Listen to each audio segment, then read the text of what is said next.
looks flimsy, unsturdy, could come apart. And then so the action is they're gonna, fly with the Thunderhawk to the location of the target. Remus has some word with someone, I don't really remember. And then there's a little for him, he's just narrating about he has 30 warriors from the 4th Company to complete this mission. He wishes he has 50. And then there's he does a little philosophizing about why he wants 50. So the Thunderhawk flies in. There's some description of how the deceleration from flight to hover, to then landing is quite a jerking experience. And I don't know, there's like a description. No, actually, no. I was thinking of another book because they've kind of written that same. They've written that writing before, or a similar thing in another book. The ramp goes down. They walk out of the Thunderhawk, and then the scene is of them moving through this metropolis. They're going through courtyards, going over walls. They're going up and down stairs. They are going.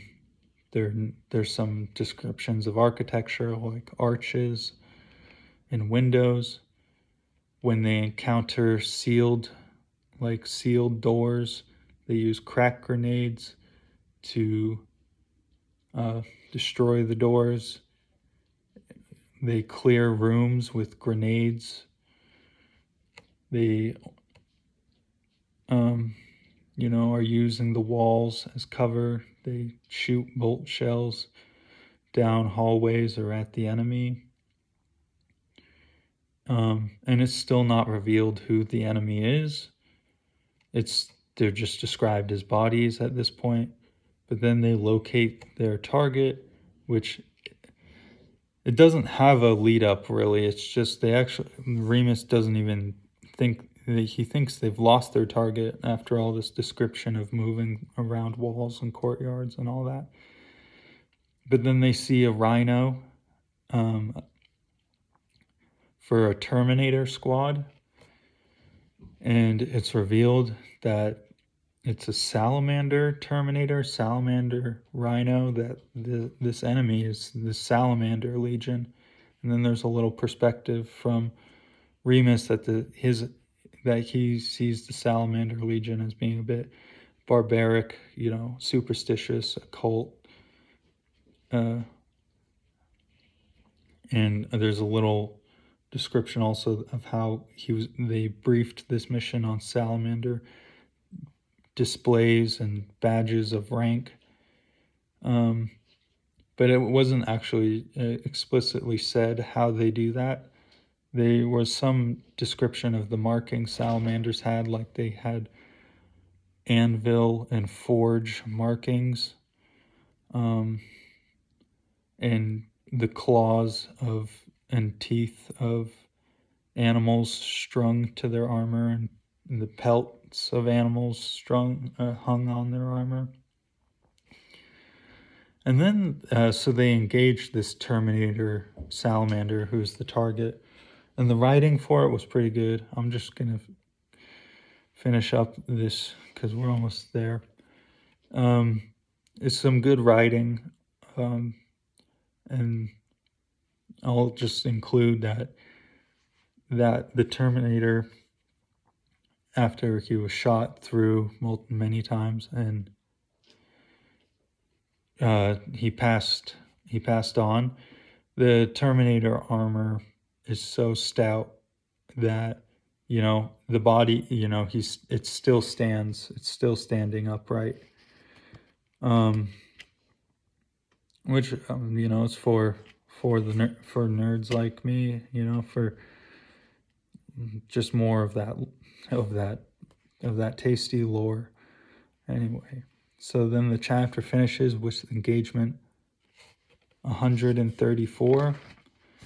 They're at the Hera Fortress. This is Remus's perspective. He's talking with a named character of the Ultramarines Legion. This guy is a heroic legend. He's a storied veteran. He's that guy. And then there's some narration, a reflection from Remus about the lost worlds of the Ultramar system. And then it moves into the actual engagement. They're fighting the Sons of Horus. They have a planned ambush through a pass, a canyon, through the mountains. The Ultramarines are doing the ambush. It's their target is this armored column. There's bikers, motorbikes, bikers in front. There's bikers in the back. There's like 3, 4, 5 tanks. There's 2 of the las cannon type. There's a Land Raider, and then Remus finds this like an impressive force. He thinks it's would be a threat to the Hera Fortress. It goes to him, Remus, looking down the sights of his gun. He takes the shot at a biker. His helmet confirms to him that it was a kill, and then suddenly 2 bolt shells deflect off his armor. He's under fire, so he ducks, he takes cover, he's confused, and then it's clear that some infiltration, described as infiltrators, were behind the Ultramarines' position, and now we're firing on them. So Remus quickly decides their ambush is done. That is time to withdraw. So they withdraw to Hera Fortress. And then so there's this description of them looking out over the walls of the Hera Fortress. And there's many Sons of Horus, and they're all cheering and shouting, and they're deployed for their attack on the fortress, and they're hyped up. And there's some narration about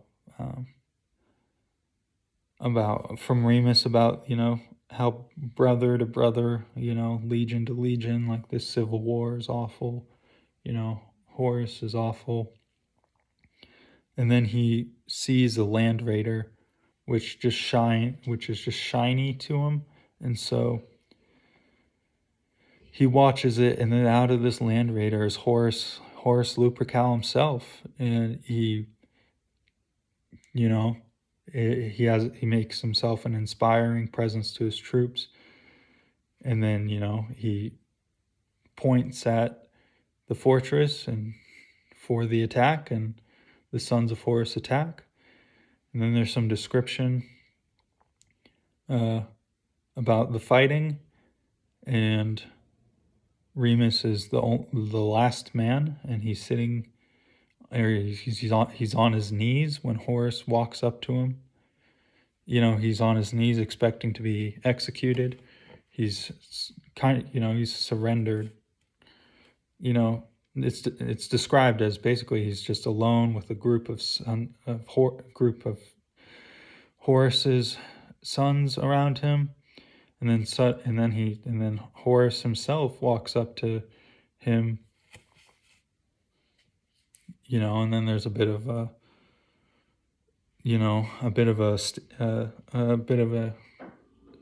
standoff between them. Not really, not like there's actually any real threat, but Horus just wants the power move of having Remus look at Horus's face and realizing, his defeat,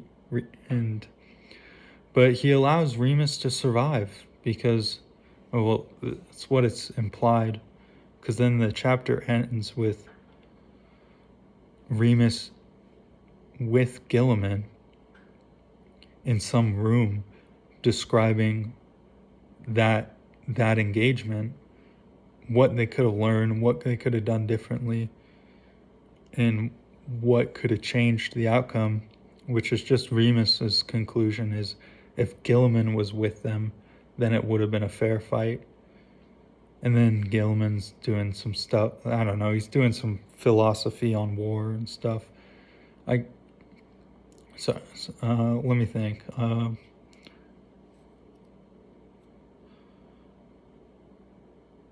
don't know. I'm sorry I don't have much, but I don't know.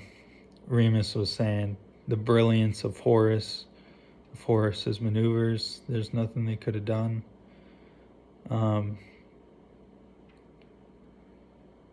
Gilliman finally gives a name to his book, not like an announcement, but he just informs Remus about he's calling it the Codex Astartes for the reason that it has gravity and gravitas to it. And then that's how the chapter ends. I mean, it's interesting because at the beginning of the chapter, it's revealed that captain of 4th Company, Remus Ventanus, is a traitor.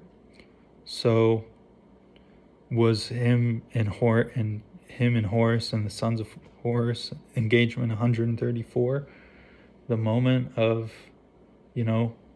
of his betrayal? So it's an interesting question to leave that chapter with. I mean, I'll definitely make sure I heard that right, because that's just it's great. It leaves me in suspense.